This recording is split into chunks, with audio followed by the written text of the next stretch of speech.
Elliot of Kellynch Hall.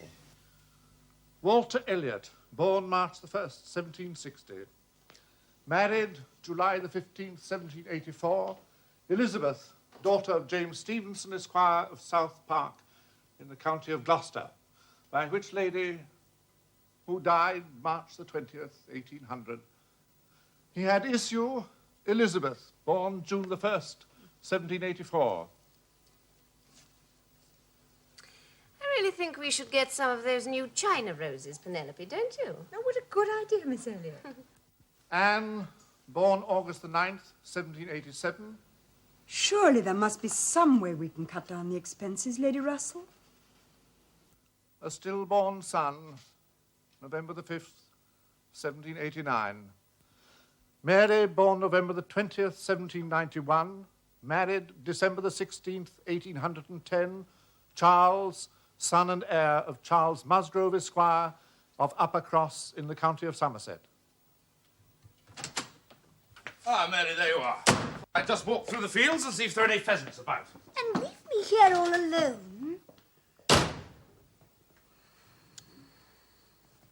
Principal seat, Kellynch Hall in the county of Somerset. Heir presumptive, William Walter Elliot, Esquire, great-grandson of the second Sir Walter. Well, now that Mrs. Elliot is dead, perhaps Mr. Elliot's conduct will improve, Walter. How can it? He's a man who's spoken slightingly of his own blood and future honours. All the same, he is your heir. He never even consulted me before he married her. Oh, he was always a very unsteady man, Father. Well, she gave him no children. We can be thankful for that, I suppose. And his inheritance is still a good way off. I must say, I hope the estate will be in a better condition then than it is now. Quite, Lady Russell. Shepherd gave me the figures. Oh, did he? Anne and I have drawn up a scheme for cutting back your expenses and retrenching. Here it is. Retrench? Can we retrench? Does it occur to you, Elizabeth, there's any way in which we can retrench? Oh, Father, I've done all I can. Oh, you have, Miss Elliot. I know you have. I've cut off all unnecessary charities. I haven't refurnished the drawing room. I don't see what else I can do without compromising our dignity. Nor do I. We are ill-used, Elizabeth. We're very unfortunate. I've mortgaged all I can. I won't sell. Of course not. The Kellynch estate will be passed on whole and entire as I received it. You can be clear in 7 years if you will do what Anne and I suggest. I beg leave, Sir Walter, to recommend Lady Russell's regulations. It's our simple duty to clear our debts as soon as possible. There can be no dignity in anything else. You will only be doing what a great number of our first families have done, or ought to do. Your feelings as a gentleman and as the head of a house are important, of course, Walter. But your reputation as an honest man is more important still. But this is unendurable. What, every comfort of life knocked off? Journeys, London, servants, horses, table, contractions and restrictions everywhere. Father, it's no use. But to live without the decencies of a private gentleman. I'd sooner quit Kellynch Hall at once. Well, Sir Walter, since the idea of leaving has been started in the very quarter which ought to dictate, I have no scruple in confessing my judgment to be entirely on that side. What, Shepherd? What's that? I am perfectly persuaded that nothing can be done without a change of abode, Sir Walter. What? Leave Kellynch? Well, it is certainly something that you should consider. Leave Kellynch. My father believes it might be wisest, Miss Elliot. It does not appear to me that Sir Walter can materially alter his style of living in a house which has such a character of hospitality and ancient dignity to support as Kellynch Hall. There is no need to go on supporting it, surely. Well, Miss Anne, in any other place, Sir Walter may judge for himself. I cannot understand your meaning, Shepherd. I think he means we could live more cheaply somewhere else. Very true, Miss Anne, very true. Oh. In any other place, Sir Walter may be looked up to as one who sets the style, Miss Elliot, however he may choose to model his household. Yes. Yes, I see what you mean. Oh, but where would we go? Oh, you mean London, of course. Oh, yes, well, London. Yeah. Oh, I do quite like the idea of London. I believe Bath is to be preferred, Sir Walter. Oh, no. London or nowhere. Couldn't we take a smaller house somewhere near here? Then we could still be close to Mary and to Lady Russell, and we could still sometimes see the grounds here. A smaller house? Here? It's unthinkable. Of course, Father. But Bath is only 50 miles away. It would be very convenient. Very. Especially for your friends. I should be able to see you every winter, for what? And Bath is a very safe place for a gentleman in Sir Walter's predicament. What, Shepherd? Sir Walter may be of great consequence there, at comparatively little expense. Sir Walter Elliot of Kellynch is of great consequence wherever he goes, Shepherd, and at whatever expense. If he does go, if he chooses to go.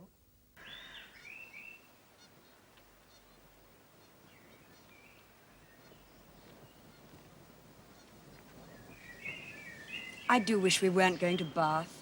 I think it's a very sensible decision. Oh, it's sensible, yes, but I don't like Bath. It doesn't agree with me. You think that because you were sent to school there after your mother died. I wish we were staying near here. Oh, you could never have asked your father to do that.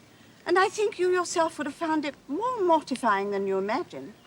Well, it's been decided against me, as usual. I shall miss Kellynch and the country. My dear, you shall spend every summer here with me. A change will do you good.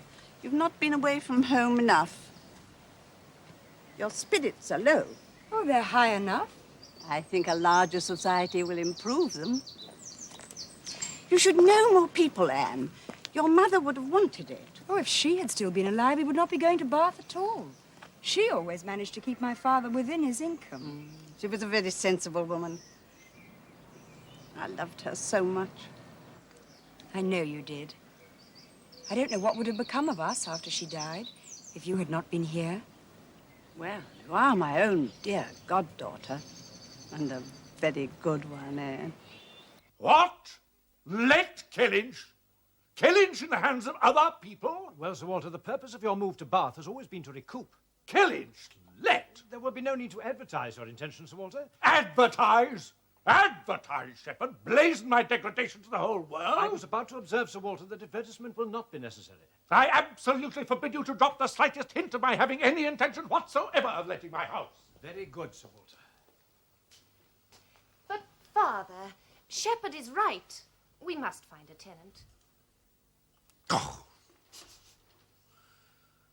If some most unexceptionable applicant were spontaneously to solicit my letting my house, as a great favour and entirely on my own terms, it is possible that I might consider doing so. Yes, Father.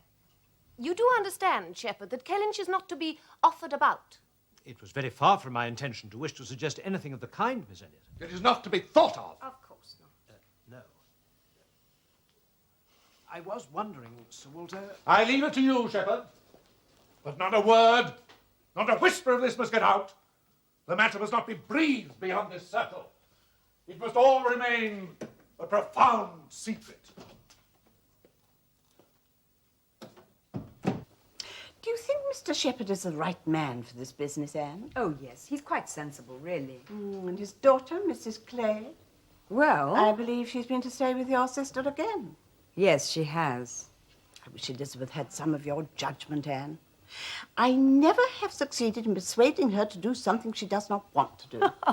Well, she does know what she wants, that's true. For instance, I've always thought it most unjust that she goes to London every spring, and you never do. Oh, but I've never wanted to. She will not listen to me.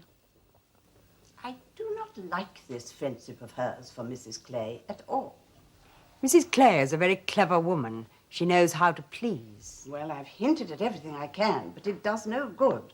The friendship is quite out of place. The daughter of your father's agent. Well, like other young ladies, she is considerably genteeler than her parents. Perhaps, but she's still not a suitable companion for Elizabeth. I should like to see their intimacy broken off.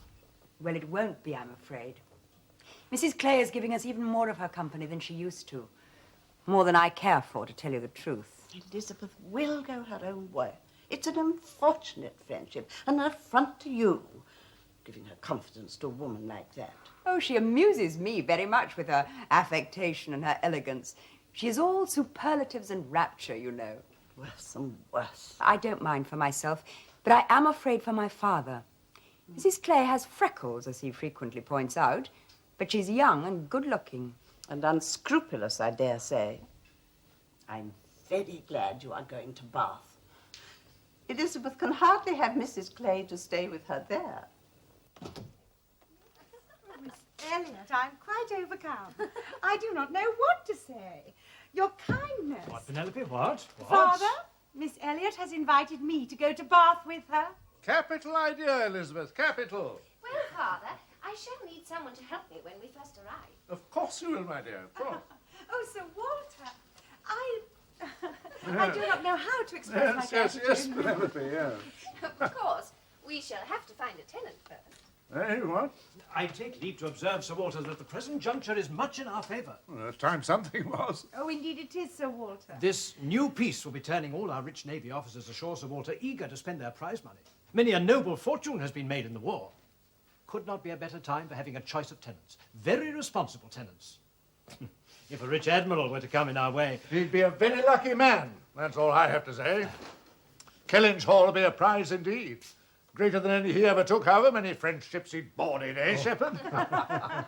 Oh, Sir Walter. I presume to observe, Sir Walter, that I have a little knowledge of the gentlemen of the Navy. I'm free to confess that they have very liberal notions. Well, however liberal their notions, Shepherd, there can be very few of them who wouldn't be surprised to find themselves in a house like this. Oh, they would look round them and bless their good fortune, Sir Walter, without a doubt. But I do agree with my father. I do think a sailor would be a most desirable tenant. Possibly, possibly. I do believe, Father, that Mr. Shepherd must have a particular tenant in mind. What, is this true, Shepherd? Well, sir, I did happen to fall in with a likely... Fall in with? Into what ocean? Oh, it was at the quarter sessions in Taunton, Sir Walter. He is a native of Somerset, as a matter of fact, and I presume to observe one who has acquired a very handsome fortune. Has he indeed? What is this Navy officer's name, Shepherd? He is called Admiral Croft, Miss Elliot. Who? Admiral Croft. He was in Taunton to look at some advertised places in the neighbourhood, but none of them suited him, and accidentally hearing... What's that, Shepherd? It proved impossible for Sir Walter Elliot's concerns to be kept entirely secret. Yes. What happened then? Understanding my connection with Kellynch, the Admiral introduced himself in order to make particular inquiries. And what was their result? We had a pretty long conference, Miss Elliot, and he expressed as strong an inclination for the place as a man who knew it only by description could feel. Indeed. He sounds a most eligible and responsible tenant, Miss Elliot. But who is he? I can answer for his being of a gentleman's family, Sir Walter, from the country, near Milverton. Oh. He is a rear admiral. He was at Trafalgar. He's been in the East Indies since. Oh, the East Indies.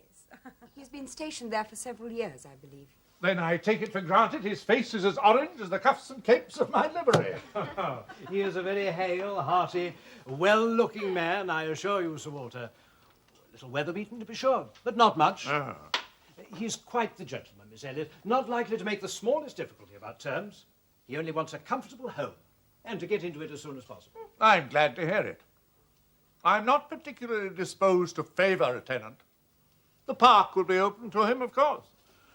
There can be very few Navy officers, or men of any other description, who can have had such a range. Oh, indeed not, Sir Walter. But as for the gardens, well, I'm not fond of the idea of my shrubberies being always approachable. And I would recommend Miss Elliot to be on her guard with respect to her flower garden. I'm very little disposed to grant any tenant any extraordinary favour, I assure you. In all these cases, if I may presume to say so, Sir Walter, there are established usages. Depend on me, no tenant shall have more than his just rights. His just rights? Does the Admiral have a family? He is married, but without children, Miss Elliot, the very state to be wished for. A lady without family is the very best preserver of furniture in the world. Yes. And, did you meet Mrs. Croft? Oh, I did, and a very well-spoken, genteel, shrewd lady she seemed to be. She asked more questions about the house and terms and taxes than the Admiral himself. Furthermore, Sir Walter, she is not quite unconnected with this part of the country either. Well, I never heard of him. Who is she? She is sister to a gentleman who lived amongst us once, Sir Walter. She told me so herself. Sister to the gentleman who lived a few years back at Monkford. Bless me, what was his name? I've heard it quite recently, too. Penelope, my dear, can you help me? What was the name of the gentleman who lived at Monkford? He was one of Mrs. Croft's brothers. There were two of them, you remember. Mrs. Croft's brothers? You mean Mr. Wentworth, I suppose? Of course. Wentworth is the very name. He was curate for 2 or 3 years at Monkford, you remember, Sir Walter. Oh, some time back, came about the year 5, I take it. Wentworth. Oh, aye, Mr. Wentworth, the curate of Monkford. You misled me by talking of gentlemen. I thought you meant some man of property. Mr. Wentworth is a nobody, quite unconnected, I remember. Nothing to do with the Strafford family. One wonders how the names of our nobility become so common. Indeed, indeed. The Admiral would be an unexceptionable tenant, Sir Walter. Wife, no children, handsome fortune. May I take leave to wait upon him and pursue the matter? Do you have any objection, Elizabeth? Well, no, Father. The sooner we find a tenant, the sooner we may move to Bath, and the happier I shall be, won't you, Penelope? Oh, Miss Elliot, you know how much. Well, I leave it to you, Shepherd, to arrange a day for Kellynch to be seen. Very good, Sir Walter.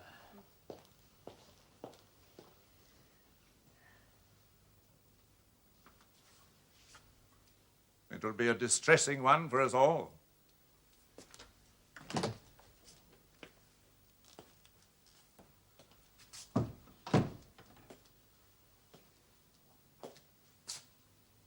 Admiral Croft. I let my house to Admiral Croft.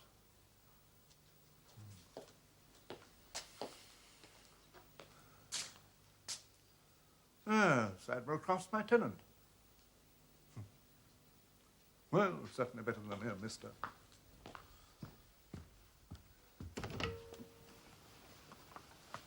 Well, they have been, and everything is settled. My father says Admiral Croft is one of the best-looking sailors he has ever met. Not too brown or weather-beaten. Not at all. He says that if only his own man could arrange the Admiral's hair, he wouldn't be ashamed of being seen with him anywhere. Well, I'm delighted, my darling. So now you will all be off to Bath in September, I suppose. My father and Elizabeth will. I'm going to stay with Mary at Uppercross. Oh, why? Because Mary requires me to go. She can't possibly do without me, she says. I'm glad that somebody thinks me useful. Elizabeth says that nobody will want me in Bath. Not when she has Mrs. Clay, I suppose. Exactly. I wonder at it, Anne. I wonder at it very much. It doesn't surprise me, I'm afraid. Cannot Elizabeth see the danger? Well, I've tried to warn her, but all I do is offend her. Can't your father see the danger? No, and that is what the danger is. Elizabeth will go her own way. Well, I am pleased that I'm being left behind anyway. I was dreading September in all the white glare of Bath. Yes, hot weather does keep one in a continual state of inelegance. Oh, and I love the sweet, sad autumnal months in the country. Then after you've been to Mary, you must come to me, and then we can go to Bath together. Oh, that is a kind thought. No, it's selfish. I shall not be able to bear Kellynch without you, not at first. It will be very melancholy here. Not at all. The Crofts are such agreeable people. You will like them so much. Of course, you know who Mrs. Croft's brother is? I do not think so. Who? Captain Frederick Wentworth. Oh. My dear, that was a long time ago now. 7 years. But I have never met anyone who could compare with him. Because you've hardly ever left Kellynch, that is why. Oh, you should have married Charles Musgrove. I told you so at the time. Well, you mustn't tell me so again now. He's married Mary. You would have been more suited to him than Mary. I never even thought of it. Oh, my dear, thousands of women have made your mistake. Captain Wentworth was the first young man to fall in love with you. That was his charm. It had nothing to do with charm. Not that I blame him. You were very attractive. Was I? Well, I'm afraid I can't depend on ever blooming like that again now. Of course you can. You're still very pretty. Oh, no. Nonsense. And I still believe you were quite right to break off the engagement. You were very young. He had no fortune or prospects. Your father disapproved. Oh, you were absolutely right. I wouldn't have broken it off if you hadn't persuaded me. And my father didn't actually refuse his permission. It was fortunate he did not have to. He'd have done nothing for you, you know. It wouldn't have mattered. My dear, you had no mother. I could not see you snatched away by a stranger without family or fortune. He had no connections even. He didn't need them. He had ability. Oh, Anne, you would have been sunk in weariness and anxiety. You'd have lost your youth. Well, I have lost it. Of course you have not. By not starting a family so young, you have kept your health, your figure, and your good looks.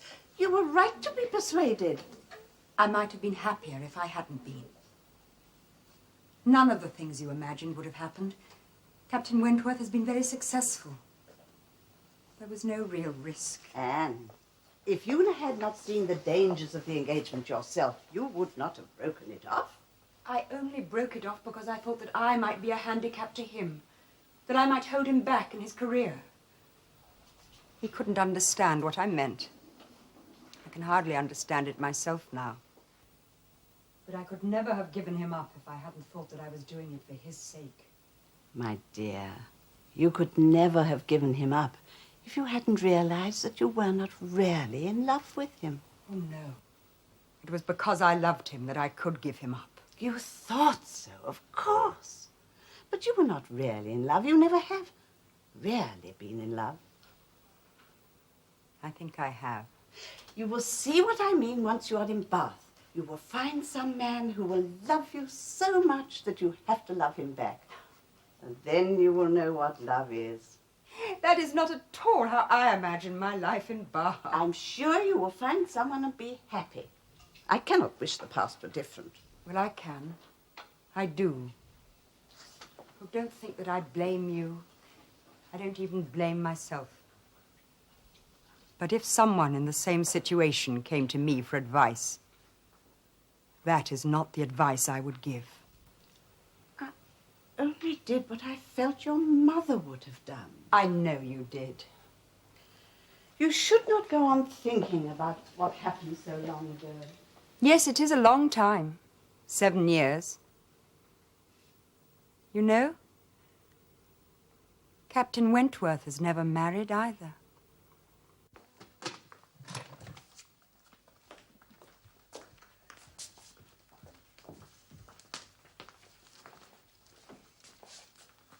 This is a sad day, Shepherd. Elliot is leaving Kellynch and does not know when he may return. I imagine the tenantry notice it. No doubt the cottagers will be at their doors waiting to see me drive by. For some of them, it may be for the last time. Oh, they feel it, Sir Walter, I assure you. They feel it most strongly. I thought as much. They will not feel the same, I think, when Admiral Croft leaves Kellynch. Oh, indeed not, Sir Walter. He is only a tenant. Your tenant. He is a remarkably fortunate gentleman. And not ill-looking for a sailor. Though he is old. Everyone I know seems to be growing old. Anne's haggard Mary coarse, every face in the neighbourhood worsting. And the way the crow's foot increases so rapidly about Lady Russell's temples is a great distress to me. Only Elizabeth seems to bloom as ever amidst the wreckage of everyone else. Oh, well, Sir Walter, Miss Elliot blooms indeed. But we must not say everyone else, must we, Father? Oh, indeed not, Penelope. Well, perhaps not. Perhaps not everyone. Ah, there you all are. Have you finished your farewells? Yes, thank you, Father. I hope we haven't delayed you. There was no need. We must be off. The cottagers are waiting. Come, Penelope.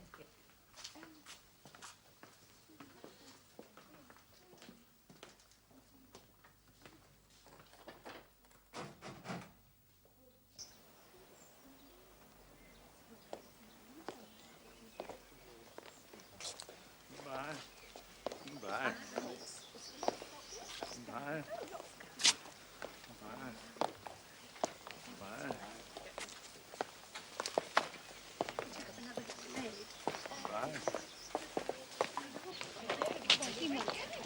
Goodbye, Lady Russell. Goodbye, Walter. Take time about finding a house, won't you? Yes.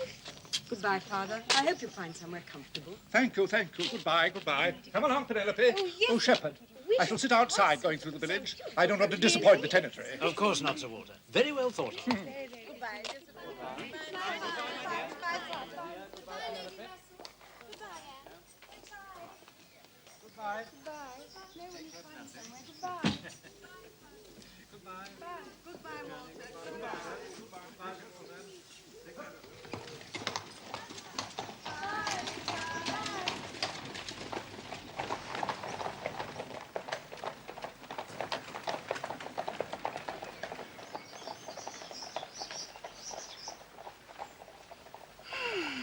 that we've got them off, we can take you to Mary's.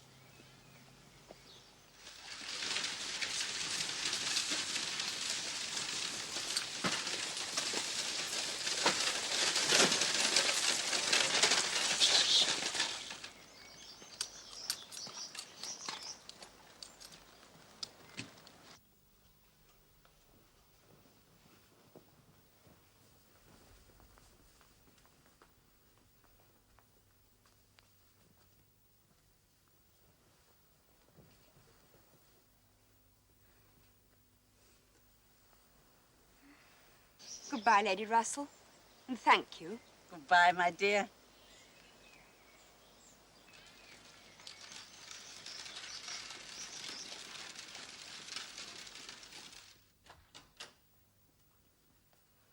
So you've come at last? I was beginning to think I'd never see you. Oh, Anne, I'm so ill I can hardly speak. I haven't seen a creature the whole morning. Oh, Mary, I am sorry. You seemed so well when you wrote. Well, I made the best of it, as I always do. But I was very far from well at the time. I don't think I've ever been so ill as I am this morning. Oh, dear me. Well, certainly not well enough to be left alone. What if I was suddenly seized in some dreadful way and not able to ring the bell? So Lady Russell wouldn't get out. I don't think she's been in this house 3 times all summer. She sent you her love, Mary. Where's Charles? Oh, out shooting as usual. I haven't seen him since 7 o'clock this morning. He would go, though I told him how ill I was. He said he wouldn't be long, and now it's almost 1. Look. Well, he must have had good sport, then. Anne, I do believe that if Charles were to see me dying, he wouldn't believe there was anything the matter with me. You might try and persuade him while you're here that I really am very ill. Much worse than I ever admit. I assure you, I haven't seen a soul this whole long morning. But haven't you had your little boys with you? Oh, only as long as I could bear their noise. Well, you will soon be better now. You know I always cure you. How are your neighbours at the great house? I can't tell you I haven't seen one of them this morning. Oh, except Mr. Musgrove. And he only spoke at the window without getting off his horse. I told him how ill I was, but none of them's been to see me. The Miss Musgroves never put themselves out of their way, you know. Well, it's early yet. They may be here at any moment. Oh, I don't want them, I assure you. They laugh and talk much too much for me.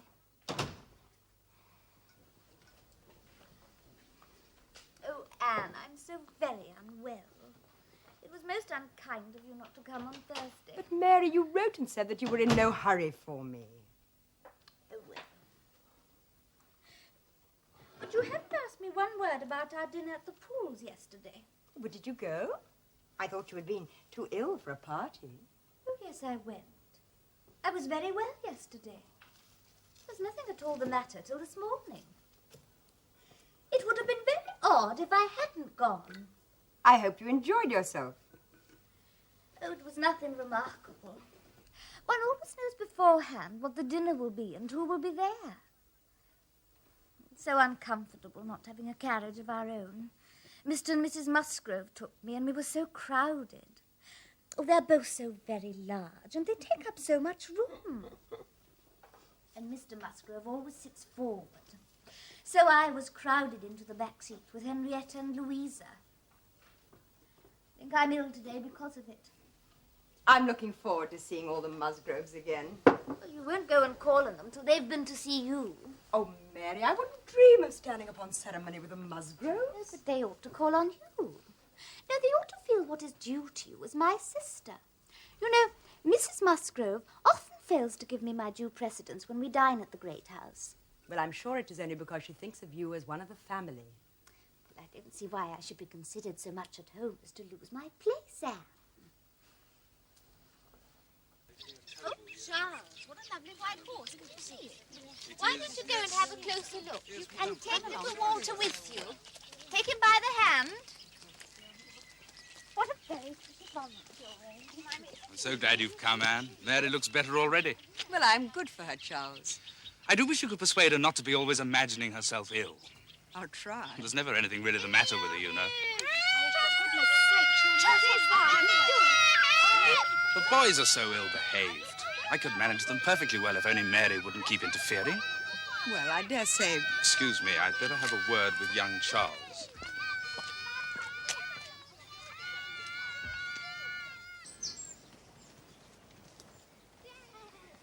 Go on, Walter, after it. Go on. You can run faster than that.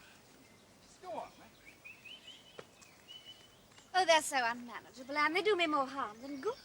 Little Charles doesn't listen to a word I say, and Walter's getting quite as bad. Well, Charles spoils them so. Can't get them under any sort of control. Does he? Oh, yes. You know, I hate bringing them here, but Mrs. Musgrove's always wanting to see them. But why, Mary? She is their grandmother. Oh, she will indulge them so, and give them so much trash and sweet things. They come back sick and cross for the rest of the day. Well, it's only because she's so fond of them, I expect. Oh, Anne.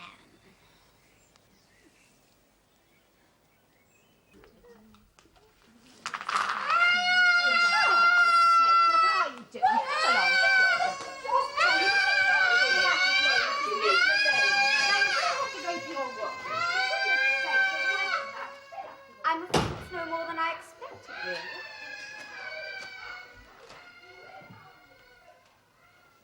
Oh, Miss Anne, I cannot help wishing Mrs. Charles had a little of your method with those children. They're quite different creatures with you. Well, I am their aunt. Children always behave better with aunts. But in general, they are so spoiled. They are as fine, healthy creatures as ever were seen, poor little dears. And without partiality. But Mrs. Charles has no more idea how to treat them than... Oh, bless me, how troublesome they are. Well, they are still very young, Mrs. Musgrove. Ah, yes, but I assure you, Miss Anne, it prevents my wishing to see them at this house as often as I otherwise should. I believe Mrs. Charles is not quite pleased with my not inviting them oftener. Oh, she has not said that to me. It is very bad to have children with one that one is always having to check. Don't do this and don't do that. One can only keep them in tolerable order by giving them more cake than is good for them. So, Miss Anne, Sir Walter and your sister are gone to Bath. Have you any idea where they'll settle? Well, they're going to look about them before they decide, Mr. Musgrove. Very wise, very wise.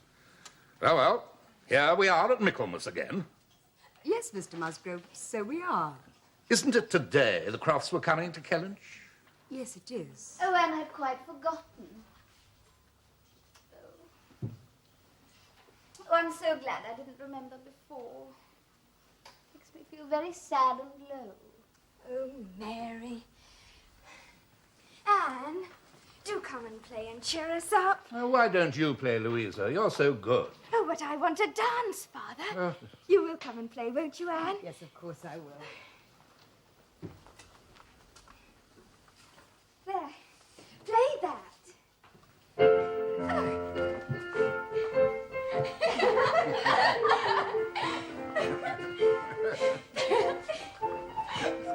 Oh, well done, Miss Anne, well done. Lord bless me, how those little fingers of yours do fly about.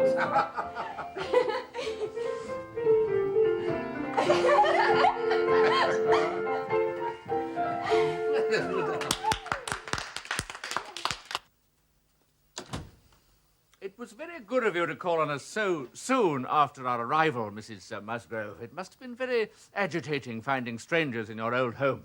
Well, I was very upset, of course, Admiral Croft. Thinking about it made me quite ill. Well, you should have followed your sister's example and stayed at home. It was nothing to her compared to what it was to me.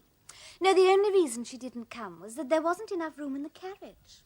Oh, I thought perhaps as she had never left home, and you, of course, had to come here. Oh, no, she doesn't suffer half as much as I do, I assure you. She has a very strong constitution. But I'm almost always rather ill. I'm so sorry we missed Mr. Musgrove this morning. Oh, he spends his whole time shooting, I'm afraid. Oh, I see. I hope you're settling in happily at Kellynch. We are, very happily. Must have been very hard for you to give up that beautiful house. Everything about it must be so precious to you. Yes, it is. Well, you needn't be afraid that we shall alter anything. Oh, but you must make all the changes you want. Oh, there won't be many, I assure you. You need not fear to come with your sister the next time she calls on us. Oh, no, really, I only didn't come because there was no room for me in the carriage. Although I must admit I wasn't altogether sorry. Of course. I understand it perfectly. Your beloved home made over to strangers. Can't be easy. No, it isn't. But I'm glad it is you who have taken it. Oh. How very kind. Of course, the Admiral and I have had many homes. We're quite used to giving them up. I suppose that is inevitable with the Navy. Well, yes, it is. Though the Navy has its douceur, you know, to make up for its privations. Oh, yes, I know. It's a good life. Oh, by the by, your sister was telling me it's you who knew my brother when he was living down here. Yes, it was. Perhaps you haven't heard that he's married now. No, I haven't. Yes, to a Shropshire girl. He went to Shropshire, you know, after he was curate at Monkford. He's got a very good parish now. Has he? I'm delighted to hear it. So are we. You know, Mrs. Croft has another brother. It's time he married and settled down too, Sophie. Yes, we're hoping he'll be here to stay with us soon. I dare say you know him by name, Mrs. Musgrove. Captain Wentworth. Well, now that the war's over, we're hoping he can come for a long visit. Yes, he'd better spend this war's prize money before the next war starts. Do you remember Mr. Wentworth, Anne? I don't think I knew him or his brother. Yes, I knew them both slightly. It was while you were still at school. Yes, it must be some years ago now. 7. I believe it was. Yes, it was while we were in the Bermudas, Sophie. Well, I hope we shall have the pleasure of meeting your brother, Mrs. Croft. There are so few distinguished families in this neighbourhood. Does he like shooting? Yes, he likes to take out a gun, I think. Then he must come and shoot with Charles. Oh, very kind. Goodbye, thank you so much. Goodbye. Goodbye, Mrs. Musgrove. Come on, boy. Away we go. Come on. Come on. Come on. Come on.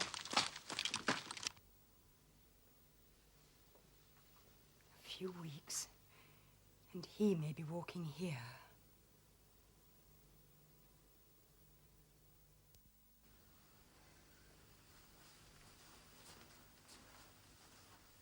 Well, Anne, what does Lady Russell have to say? Nothing very much, except that she's enjoying herself. She sends you her love. I do think she's odd going away for 2 months just as the Crofts come to Kellynch. Do you? I understand it, I think. So do I.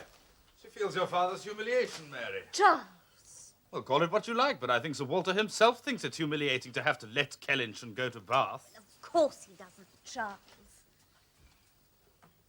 Oh, Louisa, I hope you haven't come to tell us the others aren't coming. That would be too bad. No, I've come on ahead to make more room in the carriage, that's all. Mamma wanted to bring the harp, you see. The harp? Isn't our pianoforte good enough for her? Well, Papa and Mamma are in very low spirits this evening, especially Mamma. Oh, dear. Why? She's been thinking about poor Richard. Oh, I see. You knew my brother Dick, Anne, didn't you? Well, of course she did, but I don't see what he has to do with the harp. Well, we all thought it would be best. It seems to amuse Mamma more than the pianoforte. But why has she suddenly started thinking about Dick? Well, Admiral and Mrs. Croft happened to mention that her brother, Captain Wentworth, has just returned to England. Or paid off or something. Anyway, he's coming to visit them almost at once. Louisa, I still fail to see any connection with Dick. Well, unluckily, it came into Mamma's head after the Crofts had gone that Wentworth, or something very like it, was the name of poor Richard's captain at one time. Oh, I do believe it was. I don't know when or where, but a long time before he died, poor fellow. And so Mamma got out his letters and things to look them over, and found that it was Wentworth. And now she's perfectly sure that this must be the same man, and her head is full of nothing but him and poor Richard. Oh, your poor mother. You know, Dick only ever wrote 2 proper letters all the time he was in the Navy. And I do believe it was a Captain Wentworth who made him write them. What ship was Dick midshipman on then, Louisa? Do you remember? It was the Laconia. That's right, the Laconia. Mrs. Croft's brother did command the Laconia for a while. Then it must be. Well, he must certainly have been a remarkable captain if he got Dick to write proper letters. Usually, he only wrote home for money. Mary.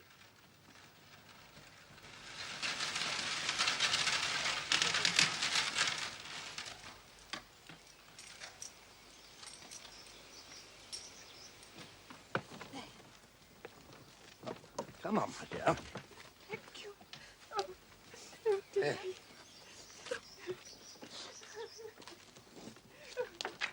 Now, have a care, George. Have a care. Never you mind, sir. Leave it to me. You sure? You leave it to me, miss. Oh. Come in, come in.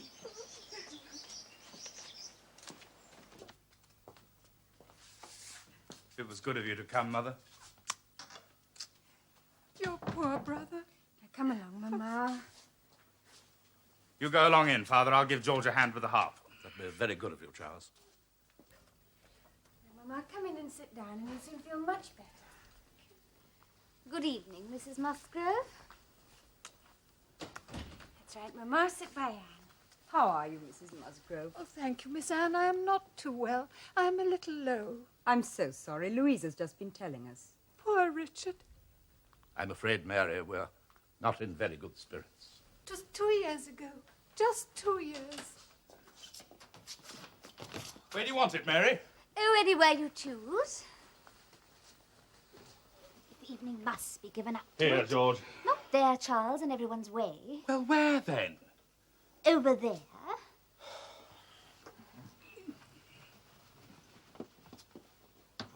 Thank you, George. That's all right, sir. Thank you, George. Mamma, Anne says that Mrs. Croft's brother was once captain of the Laconia. Oh, then it must be he. Yes, I thought he might turn out to be the same one. After all, there can't be so very many Captain Wentworths. You know, Miss Anne, we met him once or twice when we came back from Clifton. Was it 7 years ago? How did you know that Captain Wentworth was captain of the Laconia? It is all in the Navy list, Henrietta. Oh. Well, do we have a Navy list, Papa? No, I don't believe we have. Well, then we must get one at once. We can't have Captain Wentworth thinking we're ignorant. Poor Richard. He was on the Laconia for 6 months, Miss Anne, and spoke so well of his captain.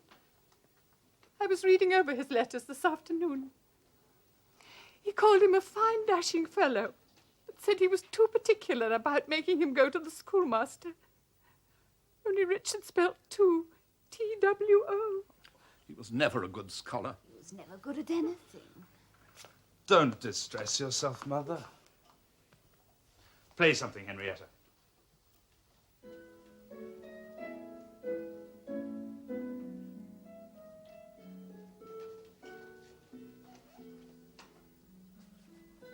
Oh, what pretty music. Well played, Henrietta. Well played. I had quite forgotten about Captain Wentworth until Mrs. Croft mentioned him this afternoon. Her other brother was curate of Monkford. Do you remember either of them, Miss Anne? Yes, I knew them both slightly. Oh, it will be a change to have so many Navy officers in the district. Well, Louisa, there will be 2. 2 more than before. I wonder what age Captain Wentworth is. Quite old, I expect, if he's a captain. I believe he is 31. Well, quite. How clever Henrietta is to play so well.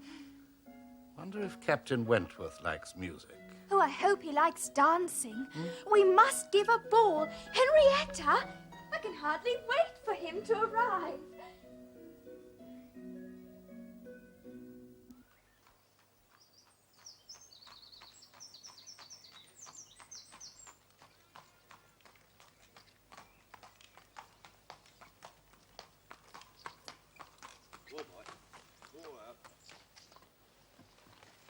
Welcome, my dear.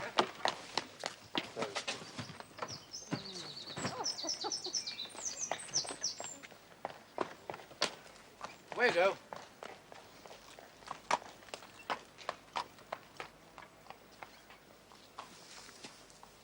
I'd forgotten what a fine piece of country this was. You were very wise to choose Killeen, Sophie. Well, now that you're ashore, Frederick, it's time you found somewhere and settled down yourself. Yes. I wouldn't mind a house in the country. And someone to share it with him, I dare say.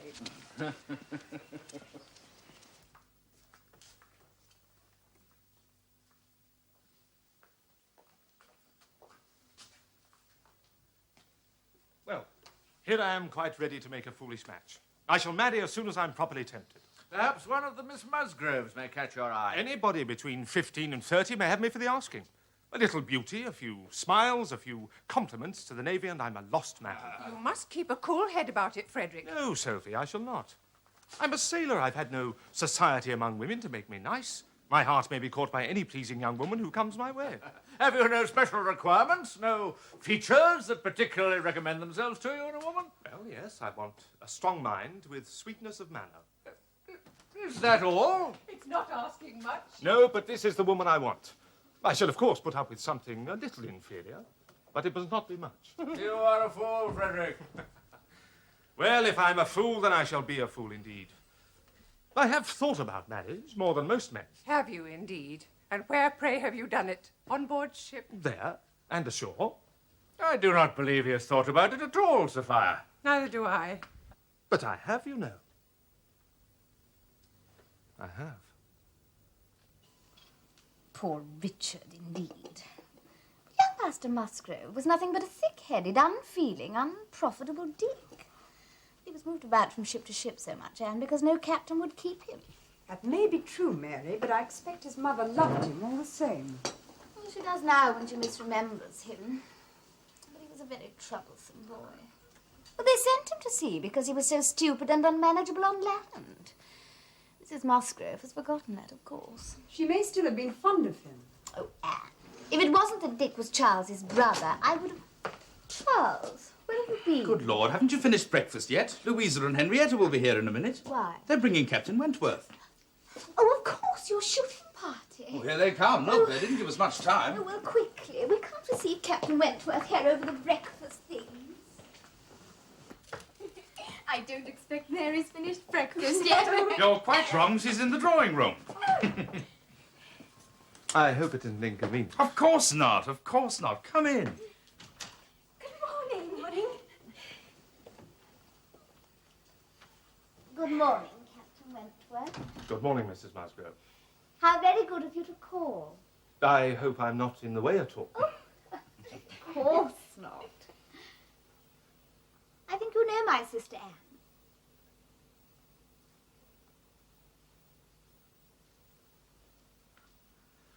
A very charming house, Mrs. Musgrove. It was a farmhouse, you know. My father did it over for us when we were married. Is that so? Do you like this new style of architecture, Captain Wentworth? Very much, yes. It's very light and pleasant.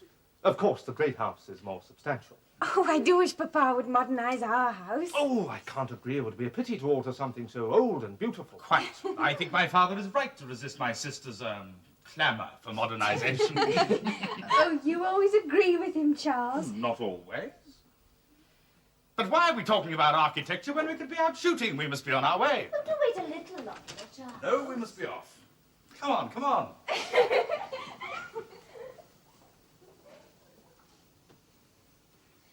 shall see you again very soon.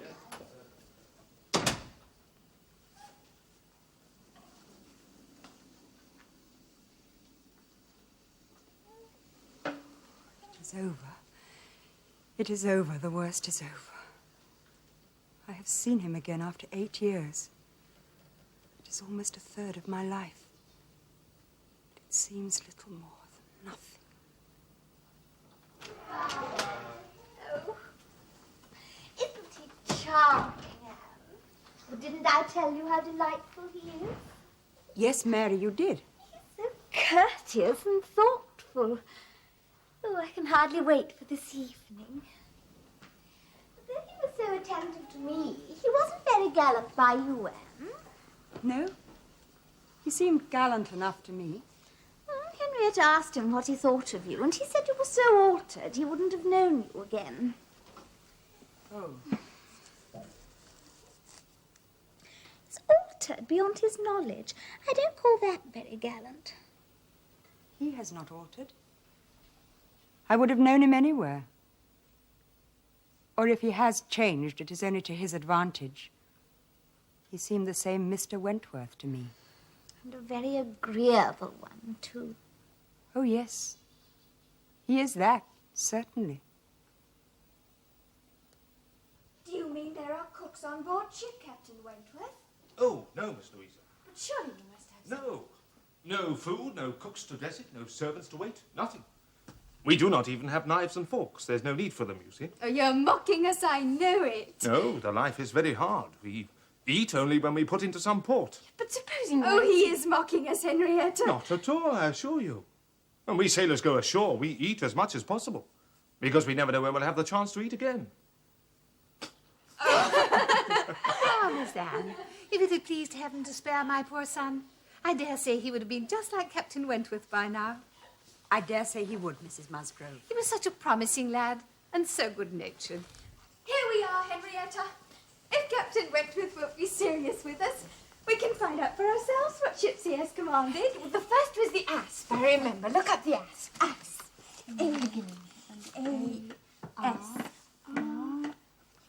A-S-R-S. You won't find her in the Navy list. What? She was quite worn out. She's been broken up. I was the last man to command her. Oh. Why? Oh, she was barely fit for service even when I had her. Afterwards, they said she was good for home service for a year or two, but that was all. Barely fit for service? And yet you were put in command of her? How was that? Oh, the Admiralty amuse themselves now and again by sending a few hundred men to sea in an unseaworthy ship. What? Well, they have a great many men to find ships for, you know. And thousands of them might just as well go to the bottom as not. Oh, It is impossible for the Admiralty to distinguish the few who might be missed. For what stuff these young fellows talk. Never was a better sloop than the Asp in her day. Oh, but Admiral, Captain Wentworth says that she was barely fit for service. Nonsense. For an old-built sloop, you would never see her equal. He was the lucky fellow to get her. Surely if she was barely fit for Ah, he knows very well there must have been 20 better men than he applying for her at the same time. He was a lucky fellow to get anything. Well, there, Captain Wentworth. I felt my luck, Admiral, I assure you. I was as well pleased with my appointment as you could wish. That was the year 6. I was very anxious at that time to be at sea. Very anxious indeed. I wanted to be doing something. To be sure you did. What would a young fellow like you do ashore for half a year together? If a man has no wife, he soon wants to be afloat again.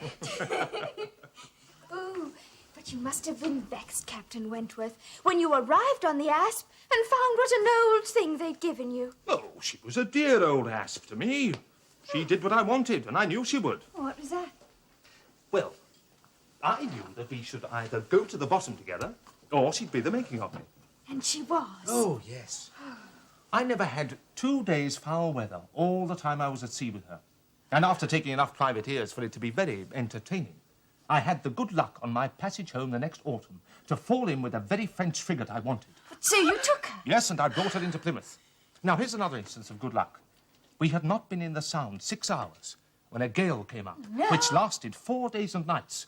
Would have done for poor old Asp in half the time. How terrifying. Yes, 24 hours later, and I should have been no more than gallant Captain Wentworth in a small paragraph in the corner of a newspaper. Nobody would have thought much of me being lost in only a sloop. And so then I suppose he went away to the Laconia, and there he met with my poor boy. Charles, do tell Captain Wentworth he need not be afraid of mentioning poor Dick in front of me. It would be rather a pleasure to hear him talked of by such a good friend.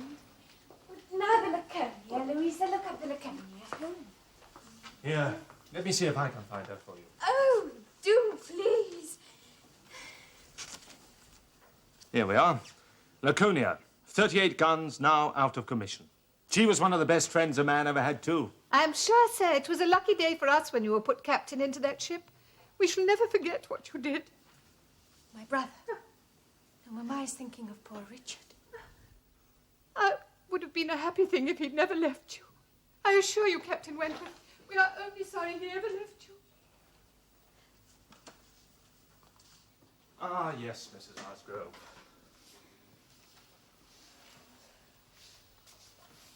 Your son, Richard. My midshipman. He improved so much while you were his captain. You were such a good influence on him. Oh, you give me more credit than is my due, I assure you. You know, Frederick, if you'd been a week later at Lisbon last spring, you would have been asked to give a passage to Lady Mary Grierson and her daughters. Oh, would I? Then I'm glad I was not a week later. What? Are you so ungallant, then? I hope not. But I would never willingly allow any ladies on board any ship of mine, except for a ball or a few hours' visit. Oh, but Captain Wentworth, why? Do you hate ladies so much? On the contrary, Miss Musgrove. It's simply that I feel it is not possible, whatever one's efforts and for all one's sacrifices, to make accommodations on board ships suitable for women. Frederick! Well, it's true. Phoo, it's all idle refinement. Women can be as comfortable on board ship as in the best house in England.